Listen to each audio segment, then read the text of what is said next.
on this show, Penn and Teller are going to try to fool someone else. Give it up for our next potential foolers, Penn and Teller.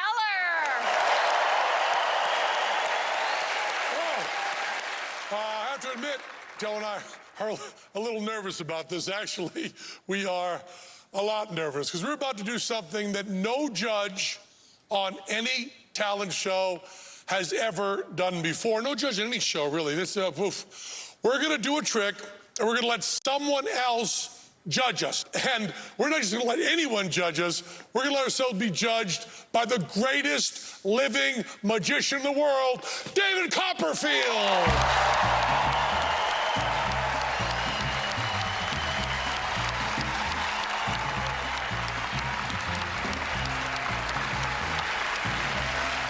Have a seat, sir.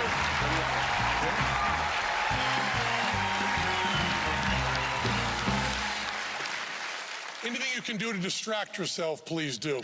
Now, we're not going to do flying or the Statue of Liberty because you know how those are done. And we don't. So we're going to do a card trick for you, Dan. That's awesome. And this is usually so nerve-wracking with a layperson. With you, it'll be easy because we want you to just follow the procedure here. We're going to have you pick a number in your head. Don't say it aloud. And then when we turn our backs, which we will do, you're going to count down that number. Let's say it was 4. Count down 4 cards. Look at the 4th card. Memorize it. Remember it forever. Put it right back where it was. Put the other cards on top. It's a gentleman's game. We won't look, but don't count too loud. Calm down there. And when you get to that point, look at the card, put it right back where it was, put the other cards on top, if you would, please. And when you've done top of the deck, put the other cards on top. Put it back on the top of the deck. Yep. The rest of the cards. The other cards on top. You done that? Yes. Now, just give him a riffle shuffle.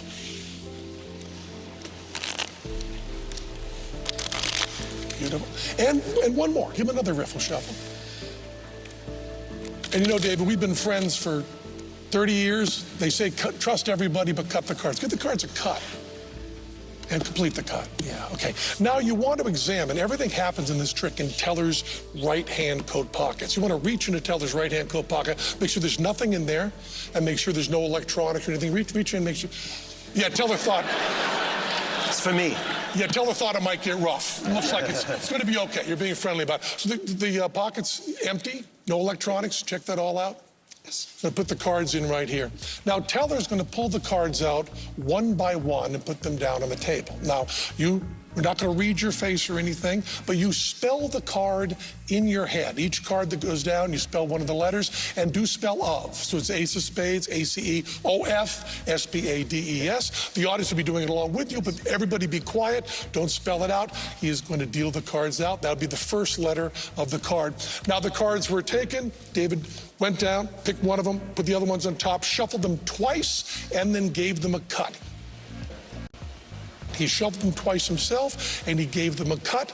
And when he will say stop after the card is out of Teller's pocket, so Teller can't possibly do anything with the information he gets on the sling. Take that card right there off the top, pull it towards you, and very loudly, what was the name of your card? And show it to the audience. 4 of spades. The 4 of spades. Show it to the audience. The 4 of spades.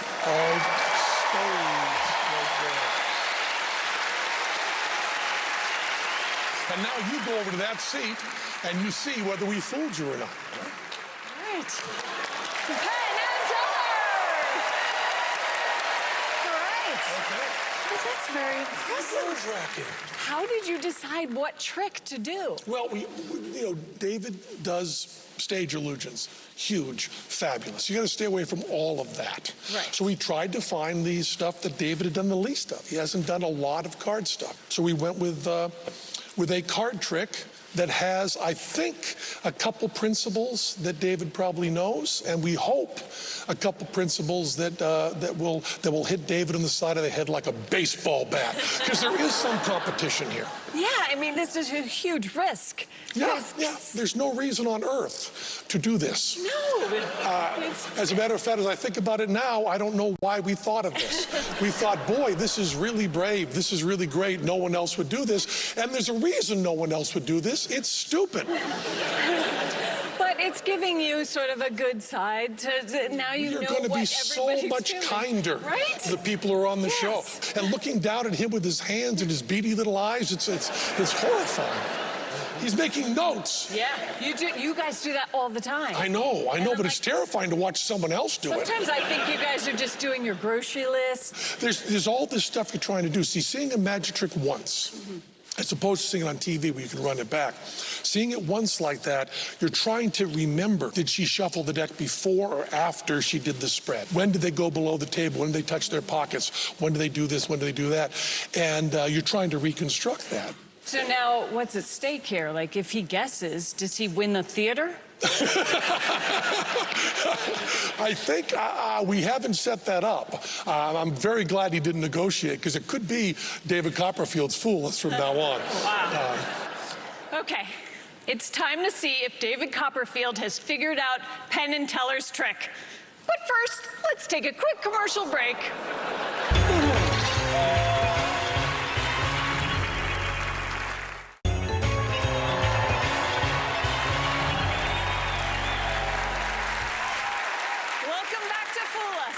Before the break, Penn and Teller threw caution to the wind and tried to fool David Copperfield. Now it's time to see if they pulled off their greatest trick of all.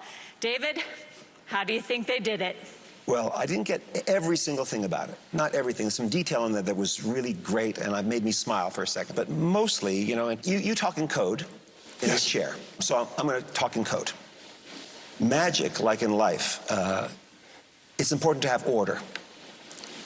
And there's two of you, and there's only one of me, so I think the odds are stacked against me. And that's the key to how this was done. Was that, did he figure it out? Well, he's certainly got part of it. Do you need more clarification? I do need more clarification. Ooh. Yeah, there were two shuffles and a cut. Well, the shuffles happened after the, how do I say this without revealing anything? I didn't shuffle the deck at the beginning. I shuffled it afterwards. You shuffled it after you'd selected the card. That's correct. You gave them two shuffles. That's right. Gave them a cut, then they went into Teller's pocket. That's right. That's right. Okay, so if you had the key to the order of the universe there, they're still in his pocket after they've been shuffled. That's correct. That's what I'm saying. That's the key to how it works.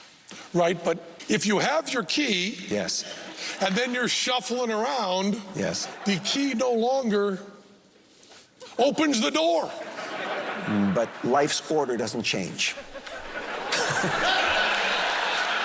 You want to talk to Teller quietly up here? Who gets the theater? And this is the same deck, correct? Yes. I don't know. I feel like I'm going to pass out.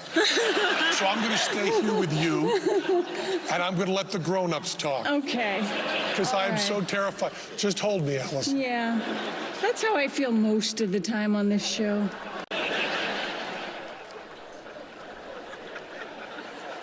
And what's really terrifying is with our size difference, when I do faint, you just fall down with me. Oh.